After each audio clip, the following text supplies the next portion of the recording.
I'll be talking about Multani coins. These are medieval coins issued in Multan by the Amirs of Multan around the middle of the 9th century.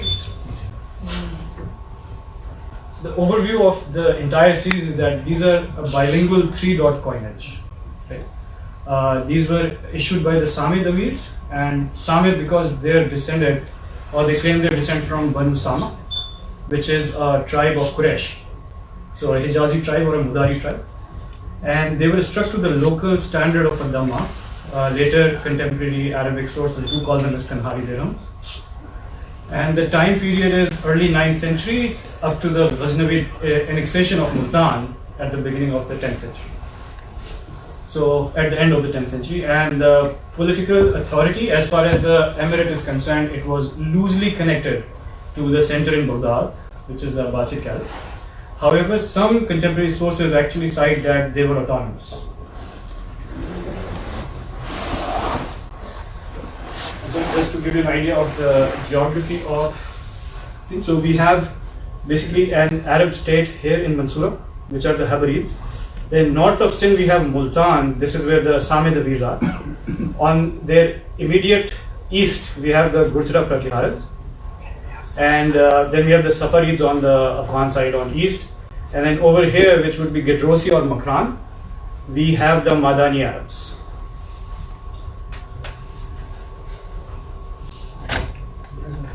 And so the coinage is, on the rivers we have this 3-dot motif, which is surrounded by 3 letters, a highly stylized Shri and Tapa, and then name of the Amir in Arabic.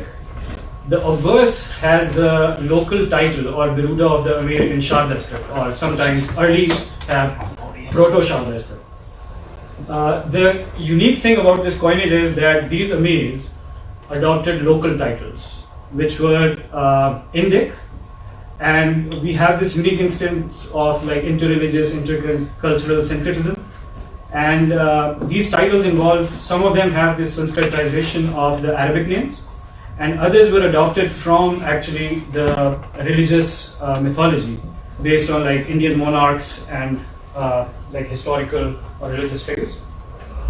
So just to show an example, this is a Dhamma of Muhammad IV. This is around the early 10th century, and you can observe the 3-dot motif here. Here is the Pa, there is remnants of Shri here, and Ta would be on this side, and this is Lillah in Kufic, and then beginning of the word Muhammad. And his title on the other side is Shri Madhumati, which is a known Sanskritization of Muhammad, also from a Rashtrakuta inscription from Sanjan. And another example where we have issue of Munabbi 1 with the same motif and Shri Thapa. However, his title is given as Shri Adi Vraha, which actually refers to the avatar of Lord Vishnu, which is the man-boar avatar.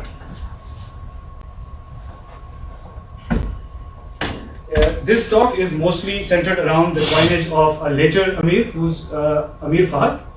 His coinage, you can clearly see Lillah and Fahad over here.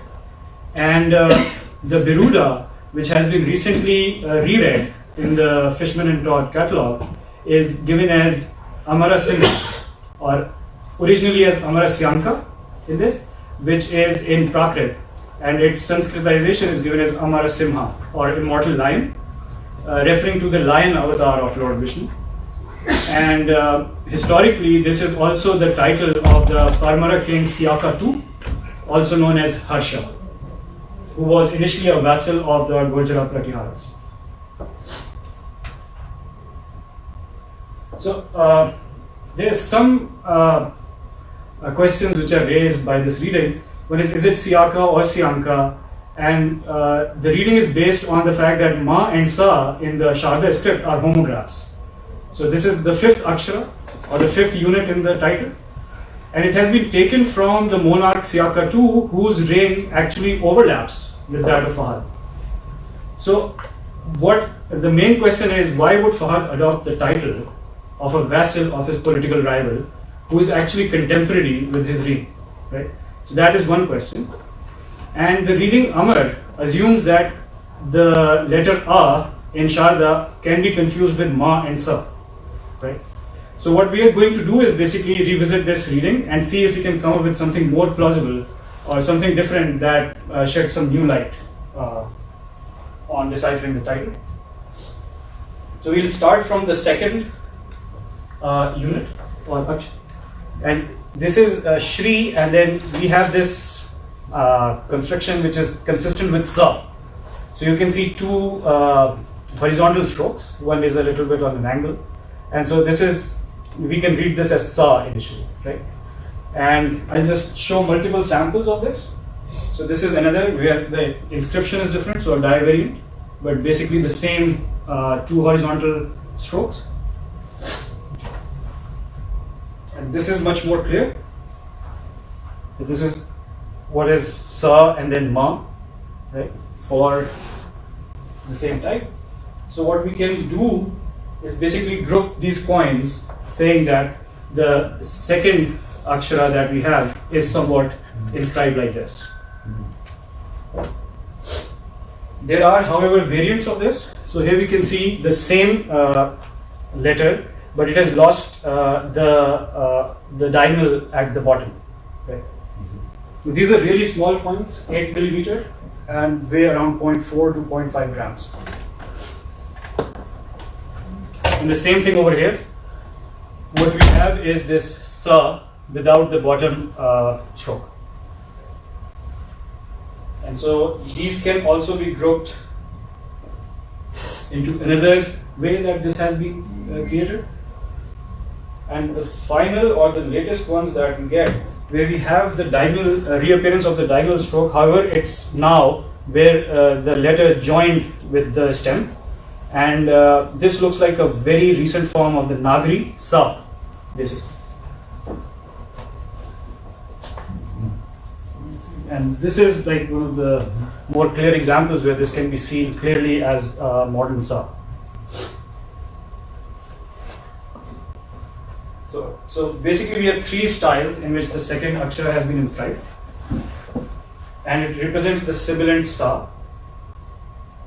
And in order to substantiate this reading, can we get some more evidence from coinage which was contemporary with the Amirs of Multan and used Sharda and the Proto-Sharda script?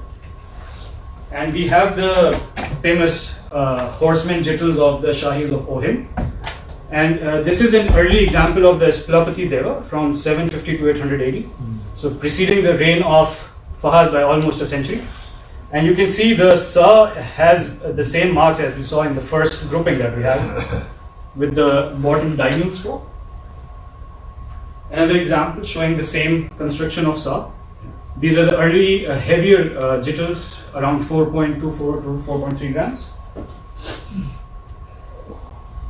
And this is a later coin of Splapati Deva, and we see that the Sa has lost the bottom stroke here. Right? Still the same series of Splapati Deva, and here's the more mature Sumanta Deva, and you can see that this resembles what we were seeing initially, losing the bottom stroke and then just being like a cross. And this makes it more clear. You can see that the Sa is clearly now just like a crisscross basically. We can also look at the coinage from Kashmir. So this is an example of a stater of Sugandha Rani from the early 900s. So very much contemporary to Fahad. And we can see the Sa is also the same construction.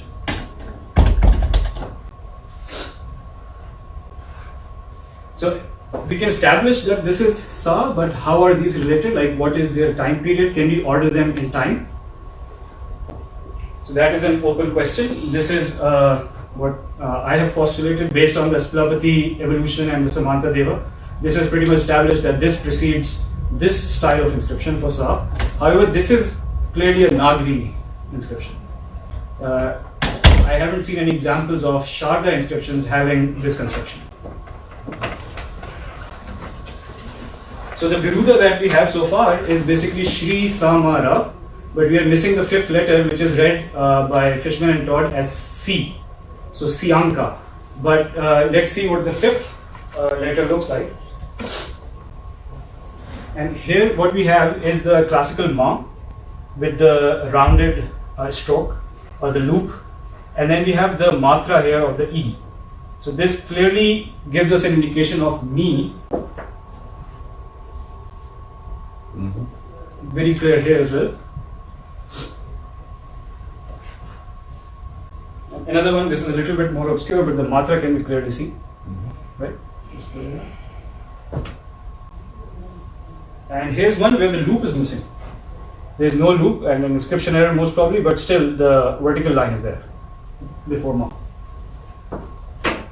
So the total Virula now comes out to Shri Samara Miyanka. Now, what does this mean? What are the linguistic origins? And is there underlying religious, cultural origins of the title, as there have been with what other Amirs preceding Fahad have adopted? So if we go towards Sanskrit, so Samara is a known word. It means war or battle. However, Miyanka cannot or is not a Sanskrit word. And so here, what I've discovered is that this comes from Jain Prakrit, and it is mentioned as it is, as Samara Miyanka, in a Dharmik Katha or a religious text from Jainism called Kovalya Mala. Right? And this was written by Udyotana Suri around 779. And what he does, he mentions Samara Miyanka while praising his teacher Haribhadra Suri, who was again a writer of a Mahakatha called Samara Ekka Katha, as being the author of something called Samara Miyanka Kaha. Right?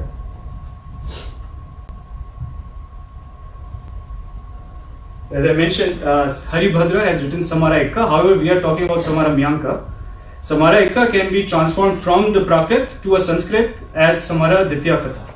And this is actually the Sanskrit title of the same text, but translated to Sanskrit. However, Samara Miyanka can be rendered in Sanskrit, and this has been done by Dr. Upadhyay. In 1946, he has a paper saying Samara Miyanka Kaha of Haribhadra Suri, dealing exactly with a single verse from Kovalya Mala, and he renders it in Sanskrit as Samara Mitarka, where this Mitarka is actually just another name of Mitra, which also translates to Samara Ditya. So in short, what we have is Samara Miyanka is a Jain Prakrit version of the Sanskrit name Samara Ditya. Now Samara Ditya is significant in the context of Multan because Multan housed the temple of Aditya, or the solar god. And so it just means son of the battle or battle son. The significance is that this is the only Biruda in the entire series of the Multani Amirs that we know of, which is non-Sanskrit. And it does tie back nicely with the temple of Aditya in Multan. And what we are seeing here is a Jain influence in 10th century Multan.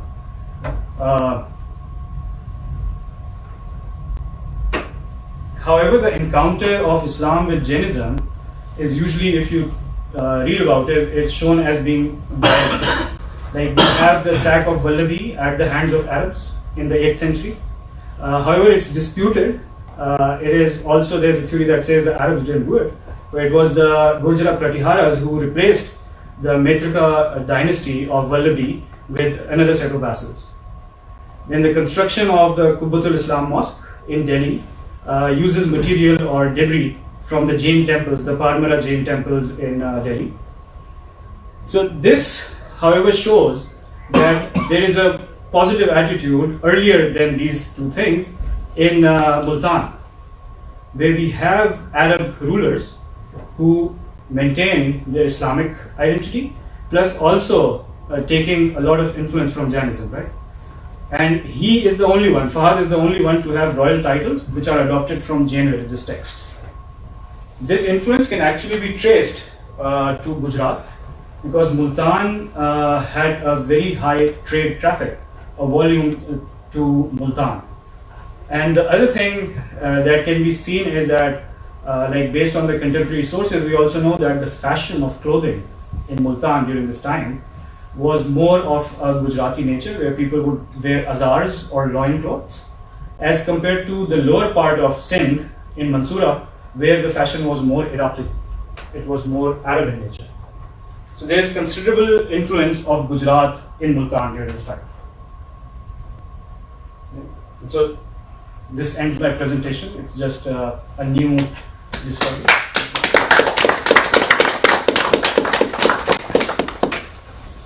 Great, thank you very much.